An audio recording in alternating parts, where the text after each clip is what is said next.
Our gospel reading for this morning comes from the second chapter of Matthew. It is, for many of us, a familiar story of the visit of the Magi, the wise men, although we often leave off the end of the story. Let us listen for what the Spirit may speak to us through these words today. In the time of King Herod, after Jesus was born in Bethlehem of Judea, wise men from the east came to Jerusalem, asking, "Where is the child who has been born King of the Jews? For we observed his star at its rising, and we have come to pay him homage." When King Herod heard this, he was frightened, and all Jerusalem with him.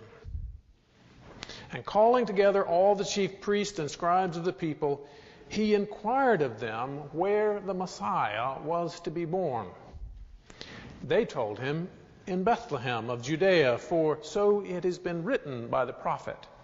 And you, Bethlehem, in the land of Judah, are by no means least among the rulers of Judah, for from you shall come a ruler who is to shepherd my people Israel." Then Herod secretly called for the wise men and learned from them the exact time when the star had appeared. Then he sent them to Bethlehem, saying, "Go and search diligently for the child, and when you have found him, bring me word so that I may also go and pay him homage." When they had heard the king, they set out, and there ahead of them went the star that they had seen at its rising, until it stopped over the place where the child was. When they saw that the star had stopped, they were overwhelmed with joy. On entering the house, they saw the child with Mary, his mother, and they knelt down and paid him homage. Then opening their treasure chests, they offered him gifts of gold, frankincense, and myrrh. And having been warned in a dream not to return to Herod, they left for their own country by another road.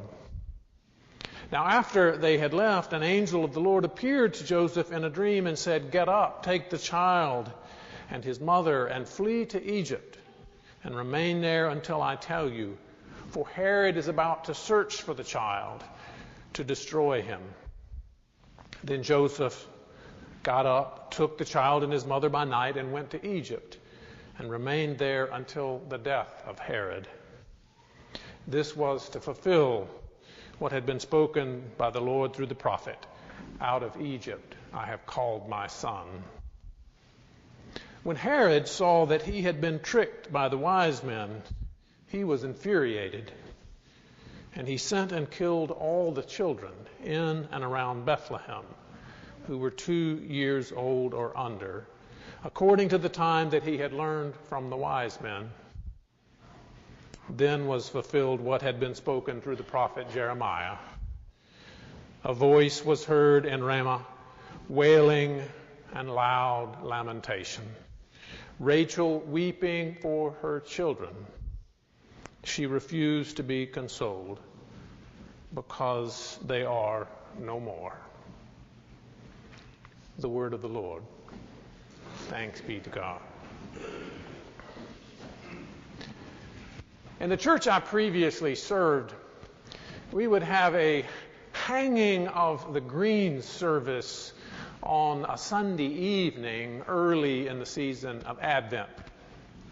Between scripture readings and Advent hymns and Christmas carols, we would decorate our sanctuary for the season. And those decorations included a full-size wooden manger that was set in the chancel area.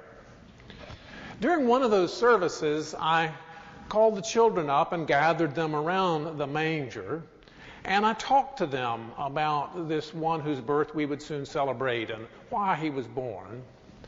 And as I spoke, I brought out about a 4-foot-high wooden cross that we typically use during Lent. And I leaned it against the manger. And I spoke with the children about this one who first slept, this Savior who first slept in an animal's feed trough and who would die on a cross.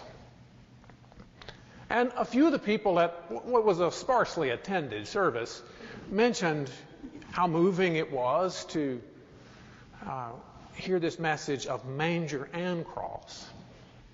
A few did. More seemed bothered by the whole thing. And I left that cross leaning against the manger for the remainder of Advent. It was not well received.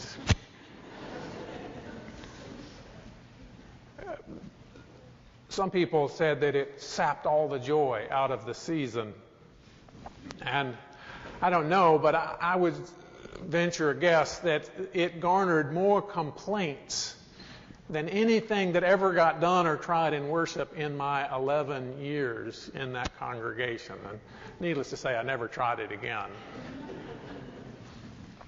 You know, for centuries, Christmas was a relatively minor moment on the Christian calendar. But for a variety of reasons, over time, it has come to eclipse most everything else, with the possible exception of Easter. And it certainly is well worth celebrating that God has entered into human history in this way, in this birth of Jesus. But as Christmas has become so much about joy and good cheer, about warmth and family, sometimes the Christmas spirit crowds out the Christian message. And if we cannot allow the cross to intrude into our Christmas happiness and joy, even in the reflective season of Advent, I wonder if we're maybe getting a little off track. Matthew's gospel certainly won't let us linger at the manger for very long. Now, of course, in truth, there's no manger in Matthew. It's only in Luke. But Matthew instead tells us a story of Joseph visited by an angel in a dream who tells him to take the pregnant Mary as his wife. The birth itself receives a scant mention at the close of that story that says Joseph took her as his wife but had no marital relations with her until she had borne a son. And he named him Jesus. Matthew won't linger long at the birth, but he immediately introduces foreboding into the story. The birth of a king, of a Messiah, may be good news for some, but it is not for many others. News of a new king does not sit well with the current one. The possibility of a new order is dreadful news for those who are heavily invested in the current one. The possibility of a world aligned with God's ways causes the powers that be to do everything they can to cling to that power. Herod enlists the Magi as his spies. And when that does not work, he simply kills the babies in Bethlehem. Jesus may have been one or two by the time this actually happens. But this is the only story Matthew tells connected to Jesus' birth. And so naturally, most of us have associated the story of the wise men with Christmas. If the creche at your house is anything like the one that we set up at mine, the wise men are already there at the manger, or at least hovering very nearby, awaiting Epiphany in January 6th when they can actually show up. I wonder if anyone ever included a Herod figure in their nativity set. He is there, of course, just off stage, waiting for word from those wise men. The slaughter of children, like that depicted in Matthew's gospel, happens with appalling regularity in history. Pharaoh, long before, had ordered the slaughter of Hebrew infants in order to maintain his grip on power. Dictators, and despots, and militias kill children in our day as easily as Herod did.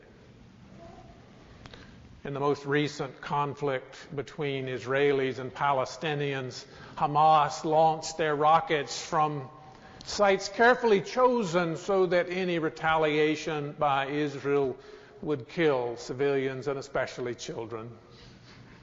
Israel obliged, and the majority of the casualties were children.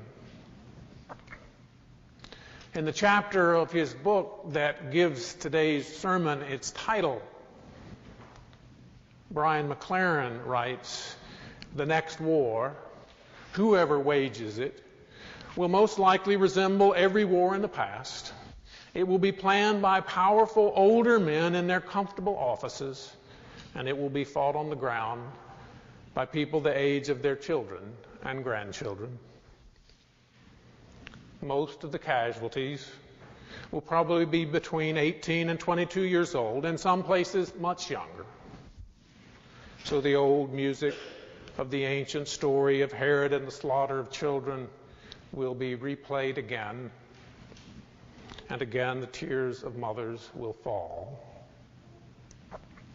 Matthew interrupts our Advent planning and our Christmas merriment with the sound of inconsolable weeping by mothers. And we had best pay attention, because Matthew insists that the arrival of Jesus requires us to make decisions, to choose our loyalties. Says McLaren, "We do not live in an ideal world. To be alive in the adventure of Jesus is to face at every turn the reality of destructive violence. To be alive in the adventure of Jesus is to side with vulnerable children in defiance of the adults who see them as expendable. To walk the road with Jesus is to withhold consent and cooperation from the powerful and to invest it instead with the vulnerable. It is to refuse to bow to all the Herods and all their ruthless regimes, and to reserve our loyalty for a better king and a better kingdom." A little over a week ago, a line on Twitter caught my attention. I clicked on the link, and it was from an Advent blog that remembered the brutal rape and murder of 4 church women in El Salvador back in the Advent of 1980. An event with a few American fingerprints on it. That blog recalled for me that time when I had leaned across against a manger. And it included in it some words from the journal of one of those women whose work with the poor and destitute had put them in such jeopardy and danger. She wrote, "The Peace Corps left today, and my heart sank low. The danger is extreme, and they were right to leave. Now I must assess my own position, because I am not up for suicide. Several times I have decided to leave.